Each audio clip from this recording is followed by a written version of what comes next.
Ever since Thomas has been around the world, the engines were busier than ever. Thomas I made friends with Nia, the Australian engine, and she got her. And after she said she didn't have a home, Thomas allowed her to stay. Nia was very happy. All the engines were going well on Sodor, especially Thomas, since it was the 75th anniversary for his show. Thomas was very happy indeed. Well, one day it was time for a change. The engines were all gathered around the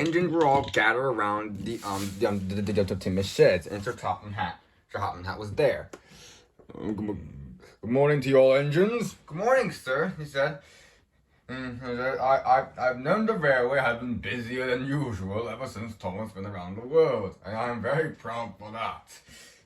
Thank you, sir, Thomas. That was my dream of all time in life, you know. We all knew that, Thomas Topham Hatt, laughing.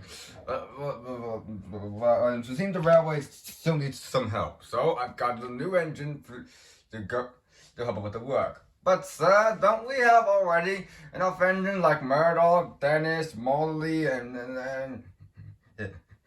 Neville on this railway? That is a fair point, James, said Sir Topham Hatt. But you see, they've been working on the mainland to help out over there. Besides, this engine was the only engine available.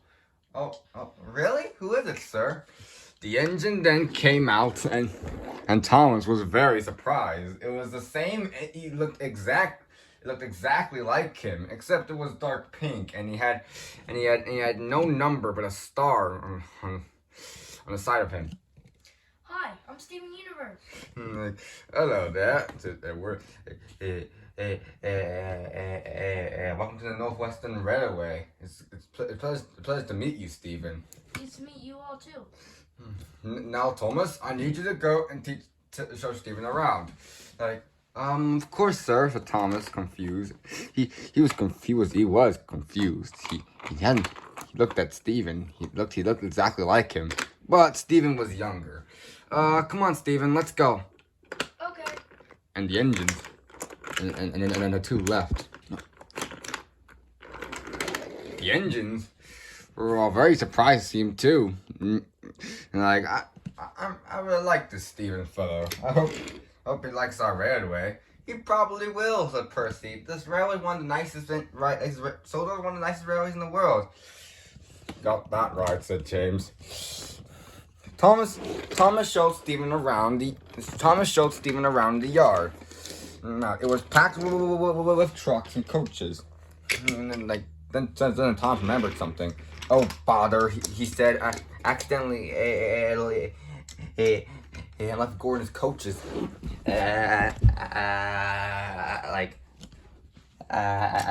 sighting.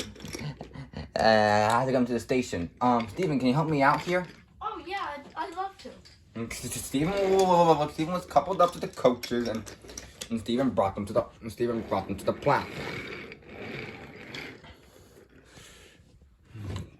Gordon was there already. Hey Thomas, if I got my coaches are here. Thank you. Wait a second. You're not Thomas, he said. Gordon, I'm right here. This is Steven. This is Steven, said Thomas. Steven, this is Gordon. Hi, Gordon. And it's like, hello. He's our main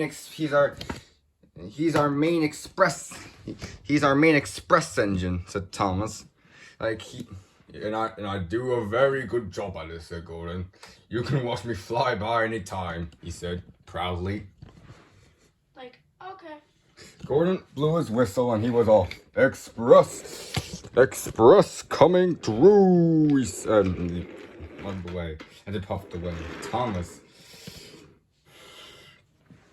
was still looking at Steven. Why does that engine look like me, he thought. I probably not get my mind off of it. There we go.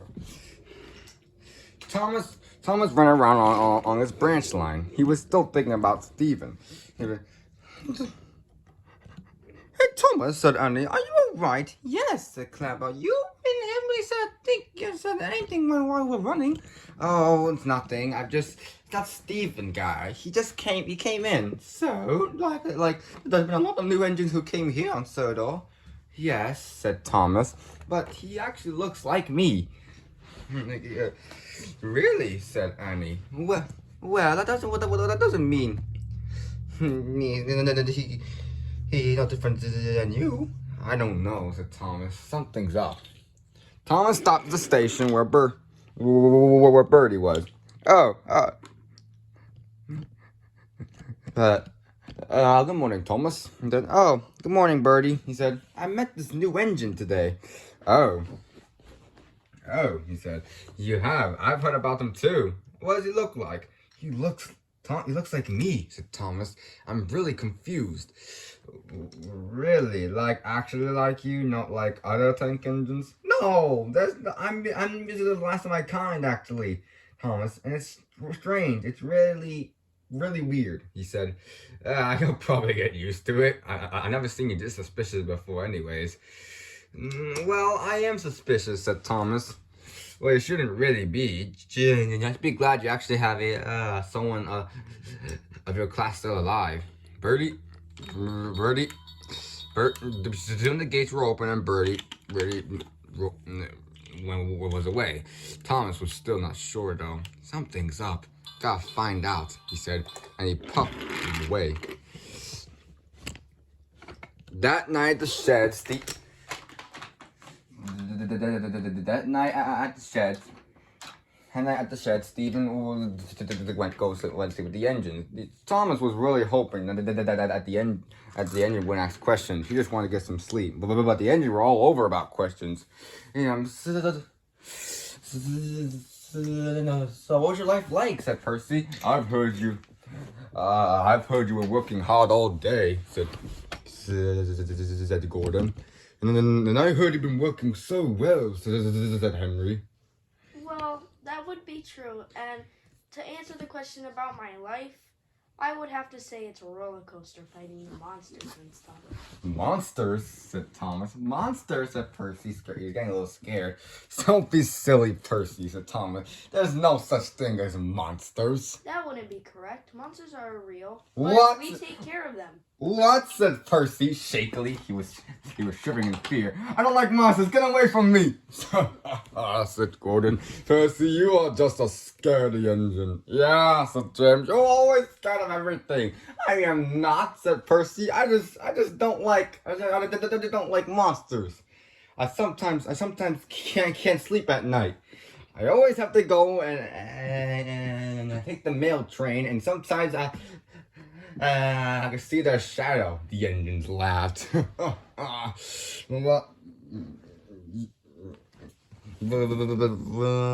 Stephen didn't think it was funny.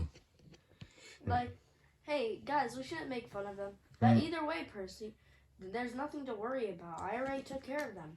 Well, me and the gems did. The gems, Thomas? Who are they? They're my family.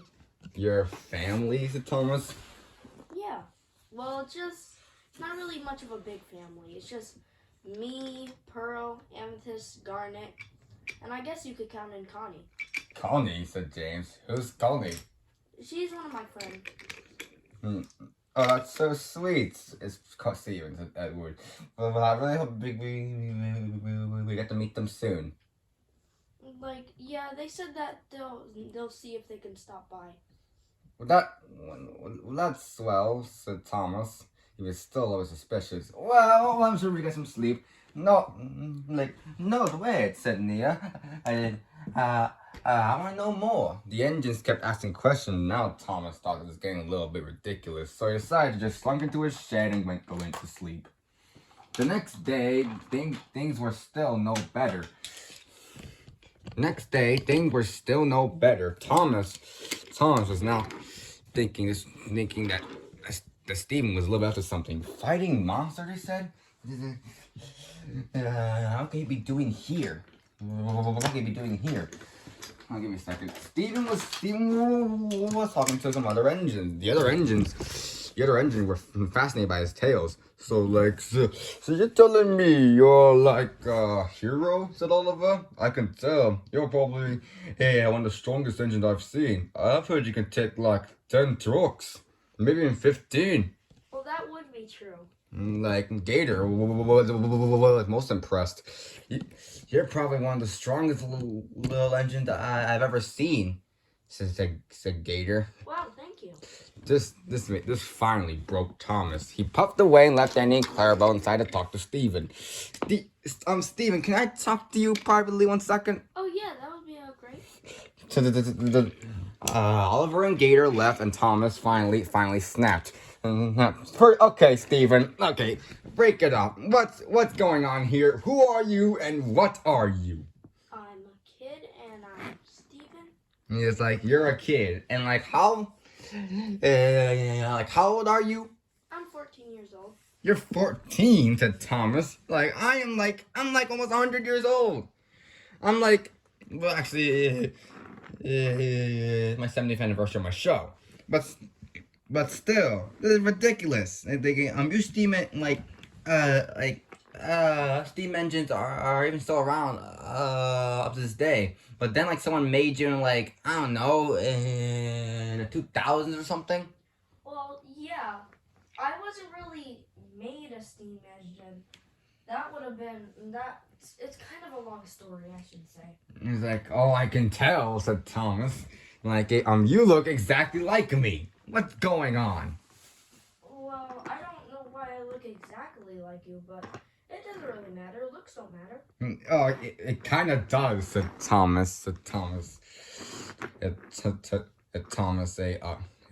crossly. Look, all right. Wait a second. Why are you even here in the first place? Well, the gems told me to visit you. Why? Because they wanted me to test out new places. What? Test out new places?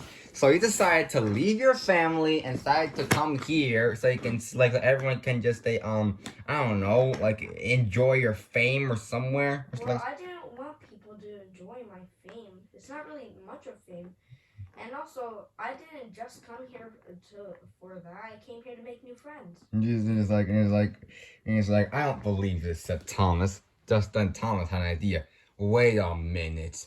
Are you trying to replace me? No. Like, don't lie. I've seen this before. I've dealt with something like this in the past. Think about it. You look exactly like me. You even actually acted like me when I was younger. When I was younger. I think you're up to something.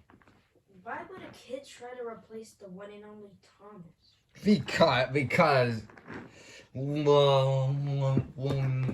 what do you think? Well, I'm not trying to replace you. I barely knew about this place when I first got here. Just liar, said Thomas. Wait, I know you're trying to replace me, and that ain't gonna happen. So, I better stay out of my way, because Thomas will... Wait, what's that?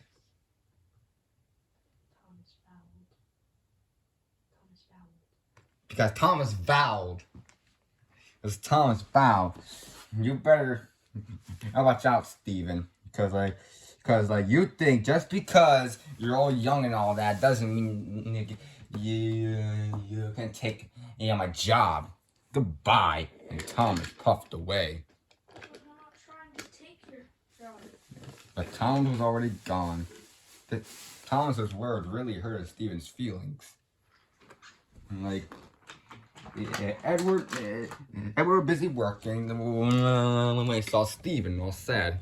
Oh, hey Steven. Like, hi Edward. And he's like, what's wrong? You look sad. It's nothing. It's not nothing, said Edward. Like, you just got here. Yeah, what's going on? Well, Thomas was being a bit rude. What? Said Edward. Thomas? Oh, botheration. I'll go find him. And Edward puffed away. Thomas was still grumbling to Annie and Claire about that Steven's trying to replace me, you two. I just know it. Well, did he say I was trying to replace you? No, it's just, I think he's up to something.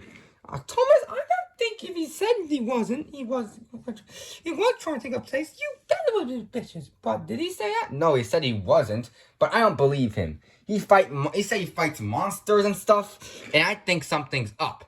And just then Edward decided, oh, Thomas, I finally found you. Oh, hey, Edward. What do you want? Can you see I'm busy? Thomas, what did you say to Stephen? Like, what are you talking about? I'm serious, Thomas. What did you say? Or so I might tell Topham Hat. All right, fine. I was being mean to him. What? Said Edward. You got to apologize right now. Why do I have to apologize? Because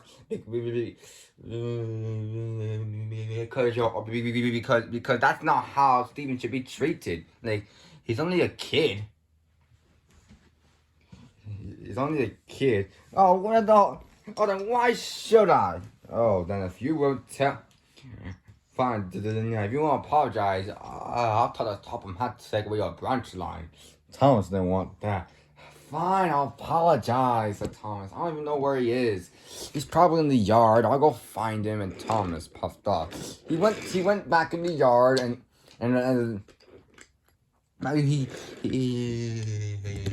he went back to the yard, and all of a sudden Stephen wasn't there.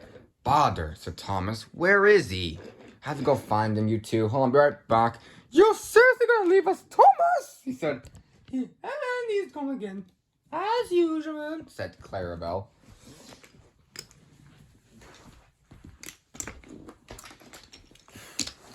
Thomas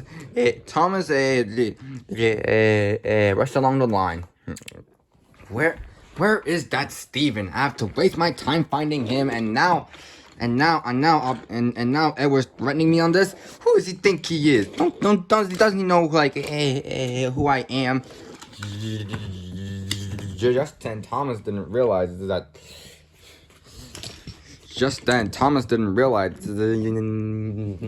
there was a bump on the track. Thomas couldn't see it in time, and he went over it, ran off the tracks, and went on the side.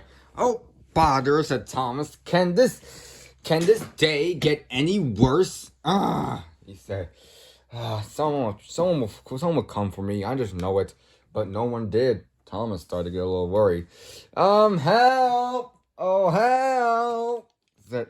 Said Thomas. Is anyone here? Thomas blew his whistle, but still there was nothing.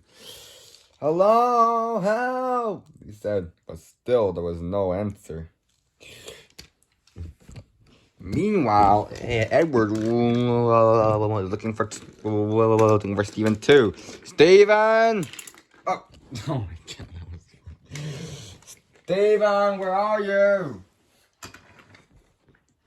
Yeah, we're going to take care of that. Just then he saw Stephen. Stephen, there you are. Hey, look. I talked to Thomas. Hey, he didn't mean those things. All right. Like, how do you know? Because he told me, and he thought he was gonna take your place. Like, I don't know why people do this. They think everything about people without even getting to know them. Well, Thomas is a little bit like he's like that, and there's actually isn't the first time this actually happened. Thomas got jealous of many other engines and thought he was gonna take his place. That shouldn't happen. I know it shouldn't have, and he acts rude to them because of it. Like, oh. Well, I shouldn't really be mad at him. Like, he'll get over it. Like, he's just making a big misunderstanding about it. Wait, where is he anyways? Wait, well, I told him to come after you. Just then, they started to hear his whistle. Help! I'm stuck! Help! Hey, do you hear that? Wait a second. That's Thomas. Oh no, he needs us. Come on, we gotta go. Gotta go on our way. And the two engines left. Thomas was still on his side, looking, feeling very silly. Oh, he then felt like that no one was coming. He started to think other thoughts. Edward probably told everyone why I betrayed Stephen. No one's gonna help me. Who am I kidding? I'm a very stupid engine. How can I be so ridiculous? I'm not controlling my anger like that. And then just then, Stephen and Edward hopped over. Thomas, what happened? Oh, hey guys, said Thomas. And hey, Stephen. Hey. Thomas looked very ashamed. Stephen, I'm really sorry that I was mean to you. It was really wrong of me. I shouldn't have been so rude. I accept your apology, but you just gotta promise me to never do that again. Yeah. I just thought you were going to take away my place. I was famous for a very long time. Like, for 75 years, that's something, isn't it? Yeah, but I was never gonna take your fame, and even if I did, I would have told them who's the real hero. Yeah, nobody really cared about me now. I really messed up. Not unless if we tell everybody what you did today. We can tell them of how I forgave you. And besides, I didn't really tell anybody else. Oh, said Thomas. Stephen, I'm really sorry once again, but can we still be friends? Yeah, of course. Thomas smiled. Thanks. Can someone get Rocky to put him back on the rails? Oh, I'll get them, said Edward. He soon got Rocky, and they cleared up the mess. The track was paired, and Thomas was back on the rails. It's good to be back up again. Come on, Stephen, let's go home. Okay. All three engines left, and Thomas really thought about something. Hey, Stephen? Yeah? I think you and I are going to be great friends, actually, this time. I think so too. Like, they both smile, and Thomas was very happy to meet a new friend.